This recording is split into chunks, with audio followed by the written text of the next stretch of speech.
इस अमल की दुनिया में हमने अपने बहुत सारी चीज़ें फैला रखी हैं। एक चीज़ मैं आपको बताऊं कि कभी कभार मैं देखता हूं मोबाइल को, अब सबके हाथों में मोबाइल है और कभी कभार ये स्टक भी होता है। अच्छी अच्छी कंपनियों के मोबाइल भी स्टक हो जाते हैं, या तो कभी बहुत ज़्यादा बैटरी गर्म हो जाती है और मोबाइल भी गर्म होने लगता है। फिर इसका हल क्या है? एक्सपर्ट से पूछते हैं, मोबाइल कभी हैंग हो रहा है या कभी बहुत बैटरी गर्म हो रही है, इसके रीज़न क्या है?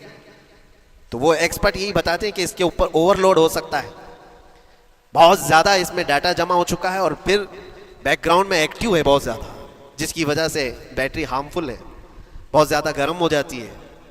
या तो फिर एक साथ कई चीज़ें इसके अंदर डाल दी जाती हैं तो इसका प्रोसेस कम हो जाता है, स्टक हो जाती है। ये तो मोबाइल है जो तुम्हें सिखा रहा है।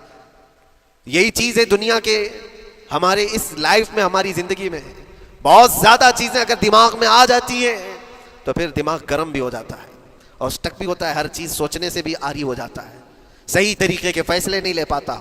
अच्छा, नुकसान क्या है इसका? सेम हमने मोबाइल एक्सपर्ट से भी पूछा। जब मोबाइल बहुत ज़्यादा गर्म होने लगे या स्टक होने लगे तो इसको क्या करना चाहिए? तो एक्सपर्ट्स बताते हैं कि इसके रेडिएशन बहुत ज़्यादा होते हैं उस वक्त और ये नुकसान पहुंचा सकता है। जो इस्तेमाल कर रहा है उसके दिमाग पर भी असर करेगा, आसपास के लोगों पर भी असर करेगा।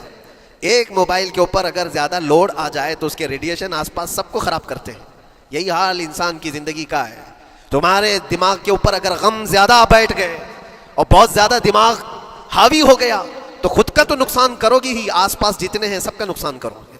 तुम्हारी वजह से तुम्हारे माँ बाप भी परेशान, तुम्हारी औलाद, तुम्हारे बीवी बच्चे सब इस पे हाल, इन सब चीज़ों में मुलव्विस हो जाते हैं। अब इसका इलाज क्या है?